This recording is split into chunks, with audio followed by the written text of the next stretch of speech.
Hey, hello everybody. I'm gonna make some donuts. Anybody want a donut? Because I'm making them right now. Okay, in that bowl, what I have in there is 2 teaspoons of yeast, a half cup of warm water, and 1 teaspoon of sugar. Okay, also there's some nutmeg ground up. I don't know how much nutmeg, a pinch of nutmeg.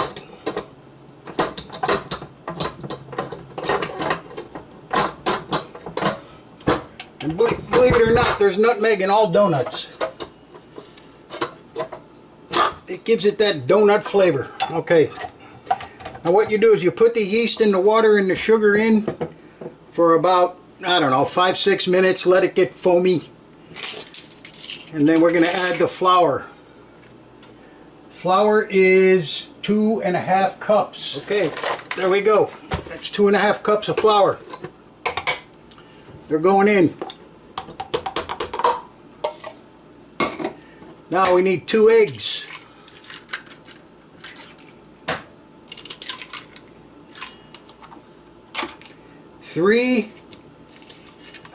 Two tablespoons of butter.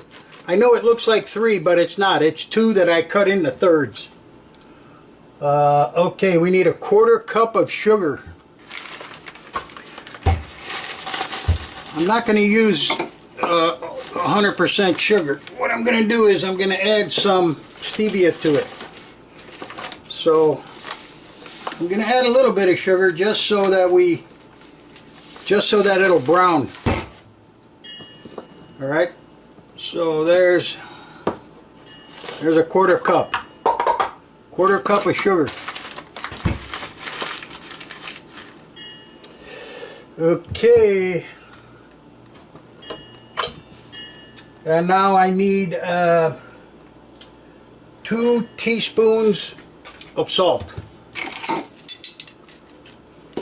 2 teaspoons. This is you know, coarse ground salt. So if you're using regular salt, you only use 1 teaspoon.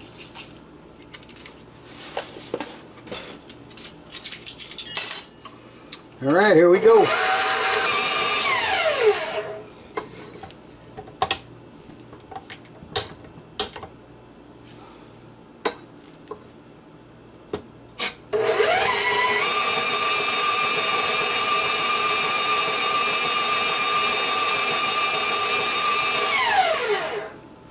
As dough goes, this is pretty wet.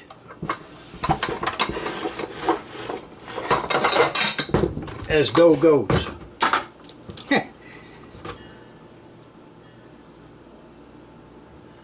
Alright, after it's mixed and kneaded, we're going to pour it onto the board with some flour.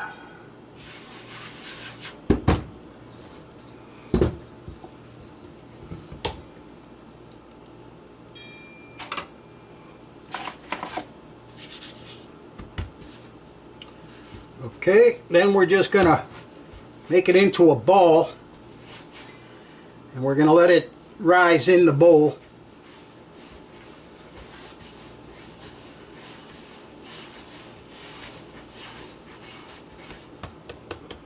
There you go.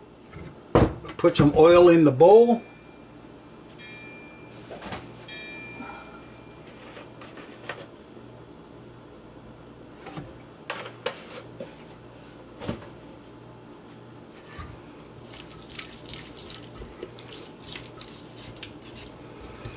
Okay, and let it double in size. Let it double in size. I'm going to coat the top with oil. Flip it back over. Alright, there we go. Now we're just going to let the yeast do its thing. We're going to double it. Set it in a warm place.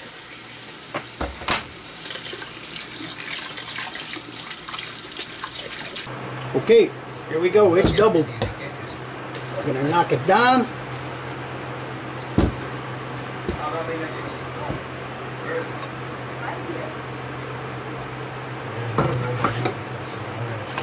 Bring it out.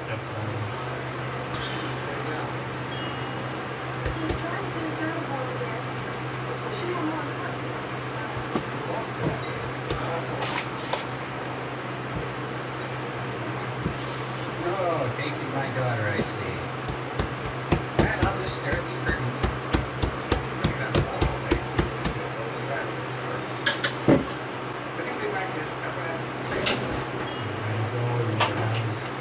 Just getting interesting.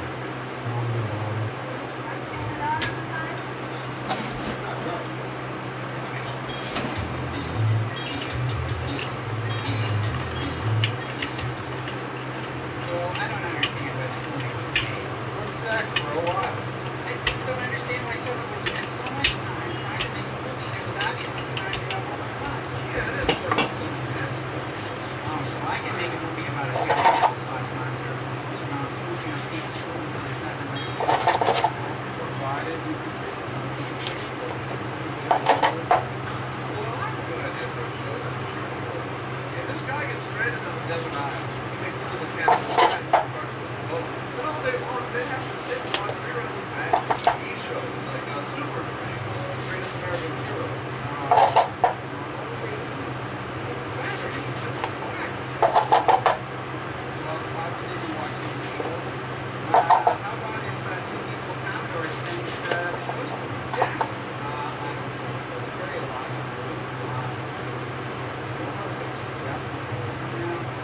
Think of some more, sir. What maybe we can get rich.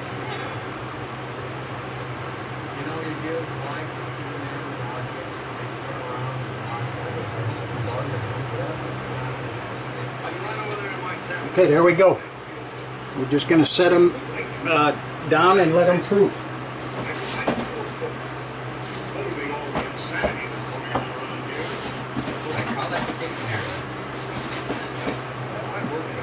Let them proof for 30 minutes.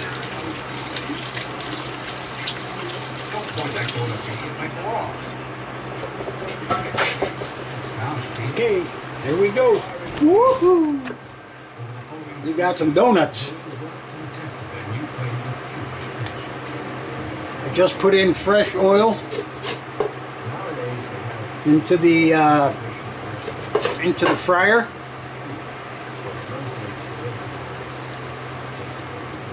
Can I get one more in there? Maybe. Okay. Alright, now we're just going to let them fry until the bottoms are done. And we flip them over and we go from there.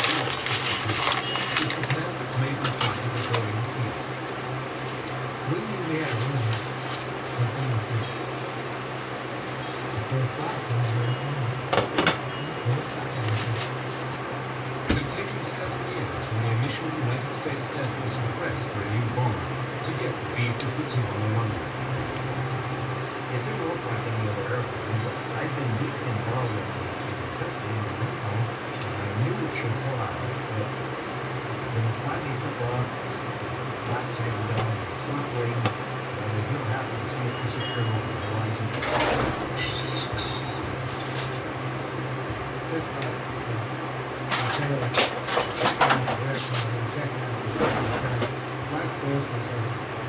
The control force was turned off to be many times greater than what they should have been. And so they took both of us to turn the aircraft from the southeast part of the region.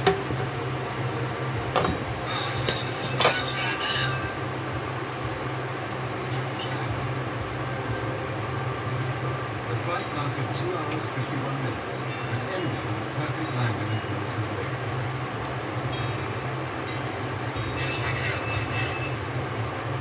It was universally agreed that Boeing was on fire.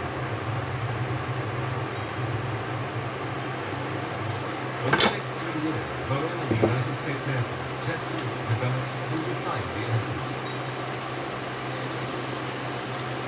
Many improvements were made. One of the most noticeable was by the head of strategic editor, General Curtis E. LeMay, that they changed the crew seat configuration.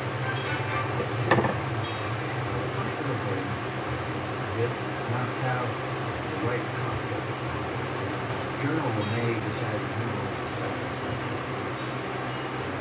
We didn't have time to set the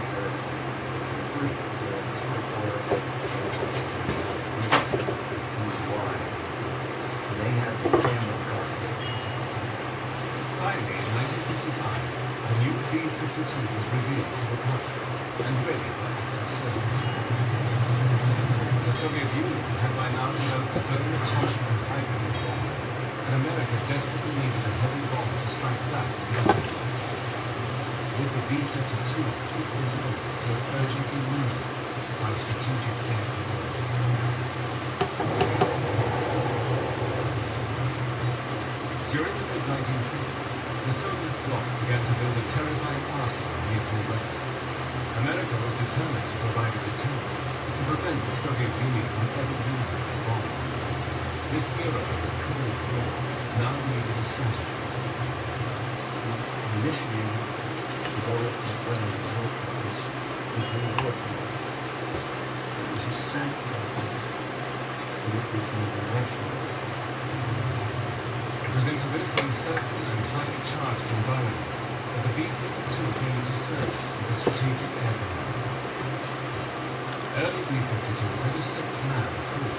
On the upper flight deck was a pilot, co-pilot, and electronic warfare officer. On the lower deck was a radar navigator bombardier and navigator. In the rear of the aircraft was the tail gun. Crammed throughout the wings and fuselage were the fuel tanks.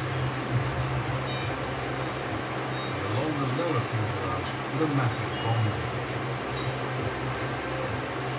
For some of these elite crews that Sal had selected, it was the first time they'd ever seen a B-52.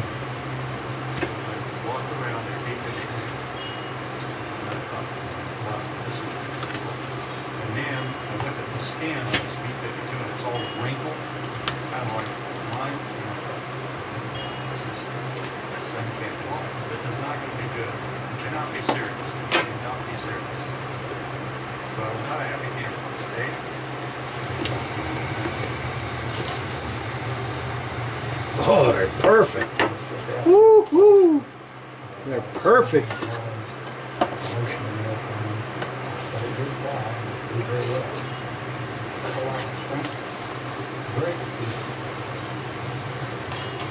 Imagine yourself through the Okay, for the record, these are not donuts. These are what they call Bismarks. And normally Bismarks are filled with something. I filled these with sugar-free strawberry jelly or jam or whatever it was. I don't know. It was strawberry and it was sugar-free, and they were very good. You couldn't tell it was sugar-free.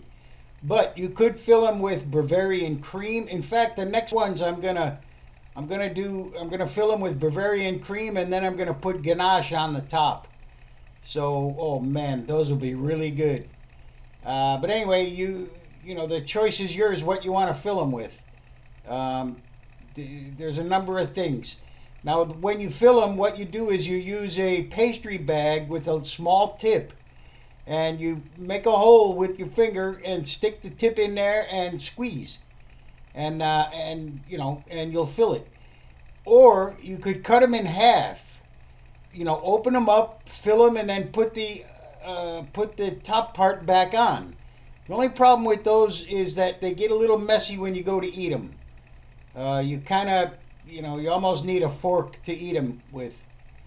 But anyway, that's it. That's the Bismarks. Oh man, they're so good.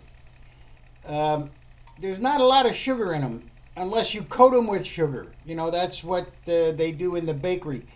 All right, now stick around to the end of the video and I'll show you what they look like once they're filled. The end is coming up pretty soon and you'll see what they look like when they're filled. Okay, see you later. I gotta go. Bye-bye. Okay, so there you go. Those are the Bismarks. Now you want to fry them at 370, 380. it's a little bit hotter than, you know, regular 350, you know, French fries or something. It's a little bit hotter. So make sure you have the right heat. Otherwise, they're going to be greasy. Okay, there you go. That's the strawberry jelly that I filled them with. And, man, they really are good. Ooh, I love them. I put a little sugar on these, but, you know, you don't have to. All right, listen, you might be able to find donuts around town someplace, but I guarantee you won't find them any better than that right there. See you later. I got to go. I got to eat.